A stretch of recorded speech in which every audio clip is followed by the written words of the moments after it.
There's something about the way you carry yourself that pushes people away and you don't even realize it. Maybe it's how you walk into a room trying to shrink yourself, or that awkward silence when someone looks you in the eye. The problem is, these moments slowly shape the image the world forms of you. And then one day, someone hits you with a cold, careless comment like, "You look like a loser and antisocial." And worse, this phrase echoes so loudly in your head that you believe it. If this is resonating with you, it's because you know there's something inside, something buried, waiting to be heard. And today might just be the day you flip the script. Drop a comment below saying, "I am not that image." Hit the like button and really pay attention, because what you're about to hear could change the way the entire world sees you.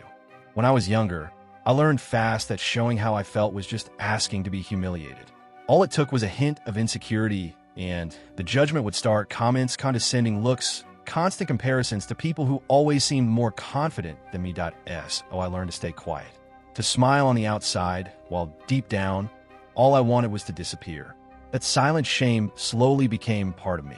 I thought it was normal to live with that heaviness, that constant feeling of being less than everyone else. But one day I found out there was a name for it: toxic shame.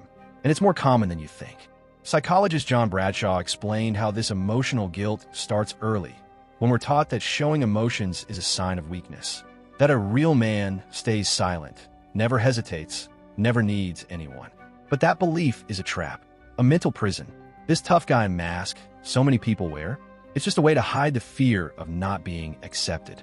Insecurity pretends to be indifference. Anger becomes a defense. Silence turns into a shield. And the longer you fake that you're okay, the further you drift from who you really are. That's when the cycle begins. You start to see yourself through the eyes of those who judged you. You sabotage yourself without even knowing it. And you go on thinking you don't deserve more than what you've got. Now think about this for a second. When was the first time someone made you feel small? What's the one phrase that cuts so deep you've never been able to forget it? That memory you just had, that's the root. That's where your reprogramming begins. Face it, because no one rebuilds their identity without first recognizing where it was broken. I thought I was doing fine. I figured being more quiet was just part of who I was. Until one day, a brutally honest friend, half joking, half serious, looked at me and said, "Dude, you look like someone who lost at life and never told anybody." That hit me in a weird way. It wasn't just the words, it was the mirror they held up. From that day on, I started paying attention to how I was showing up without saying a word. Rounded shoulders, eyes always down, small steps, faint voice.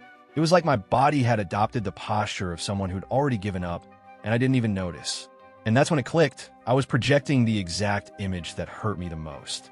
And worse, it had become automatic. And this isn't just perception. Science backs it up. Harvard researcher Amy Cuddy proved that the way you physically carry yourself not only changes how people see you, but how you feel inside. And Paul Ekman showed that tiny micro-expressions of insecurity are picked up by others in a matter of seconds, before you even say a word. Now stop and think, when someone disagrees with you, do you hold eye contact or look away? When you walk into a new room, do you take up space or try to disappear? Your answers say more about your self-esteem than any words ever could.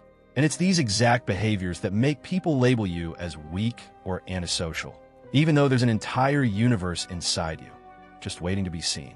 Drop a comment below. Be brave. What's the signal that gives you away the most? Is it your posture? Your voice? The way you walk?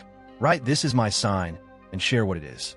Because recognizing it is the first step to rewriting the image you project to the world.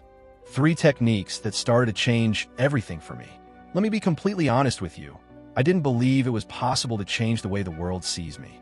I thought that was just motivational talk. But I hit a point where I felt so stuck, so invisible, that I decided to give it a shot. That's when I discovered 3 simple but powerful practices that started to reprogram my mind without me even realizing it. The first was looking myself in the mirror. Just 2 minutes a day, staring straight into my own eyes, no looking away. At first, it was uncomfortable, almost painful. But I'd say out loud, even with my voice shaking, "I am not who they said I was. I am who I choose to be now." It might sound silly, but over time, my brain started reacting differently. The feeling of defeat slowly started to lose its grip on me. The second technique was using my body to my advantage. Amy Cuddy showed that just 2 minutes in a power pose, arms up, chest open, boosts testosterone and lowers cortisol. And that changes everything. Before meetings, tough conversations, or even just walking out the door, I do this. It wasn't magic, it was physiology. My body started sending a new message to my brain, and the world began to respond differently. The third was writing, but in a very specific way. Every single day, without skipping, I'd write down 3 things about myself that were true, no matter what anyone else thought. I'm honest. I'm resilient. I deeply care about the people I love. At first, my mind tried to reject it, but over time, those words became pillars. And little by little, my identity started to rebuild from the inside out. Pick just one of these techniques, just one, and stick with it for the next 7 days. Then come back here and tell me what changed. And don't wait to feel confident before you start. Confidence comes later. Action comes first. For a long time, I lived trapped inside a story I didn't even write that I kept repeating patterns, behaviors, and thoughts as if they were part of my personality, but really, they were just automatic reactions to what others had made me believe about myself.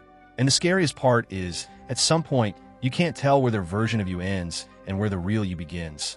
The turning point came from a quote I read by Carl Jung. It hit me like a punch. It's not what happens to you. It's what you do with what happens to you. That's when I realized I'd spent years carrying around an identity that wasn't mine. It was built out of fear, shame, and comparison. And then came the question that broke me wide open. Who would I be if I stopped trying to prove something to everyone? The answer didn't come easily, but it started to change everything. That's where the real breakthrough lies. Your identity isn't fixed. It's not locked into what happened to you. It's shaped by what you choose to do with it. Maybe you were humiliated, ignored, doubted, but that doesn't define who you are. It only defines what you've been through. If you keep accepting a distorted version of yourself, you'll keep living a script that was never truly yours. Close your eyes for 5 seconds right now and ask yourself honestly, who would I be if I wasn't trying to please anyone? Even if the answer is just a whisper, that moment could be the start of your freedom. Drop a comment. I give myself permission if this resonated with you. Because sometimes all that's missing is you allowing yourself to be who you were before the world taught you to hide. You don't need to reinvent yourself from scratch, and you don't have to become someone you're not. What you do need is to stop feeding that weaker, ashamed, and doubtful version of yourself, the one that was built over the years through harsh comments, rejection, and silence. Yes, that image was created, but it's not permanent. And if it was built, it can be taken apart, piece by piece, thought by thought. Everything you've heard here isn't just theory. It's real, practical transformation. Now the choice is yours. You can go back to autopilot, or you can try just one of the techniques I shared, and see for yourself what shifts in just 7 days. So go ahead and choose. Drop a comment below and share which technique you're going to start using today. Will it be the mirror, the power pose, the journal? And if you're ready to go deeper, hit subscribe now. This channel isn't about pretending everything's fine. It's about facing it head on and changing with action, truth, and consistency.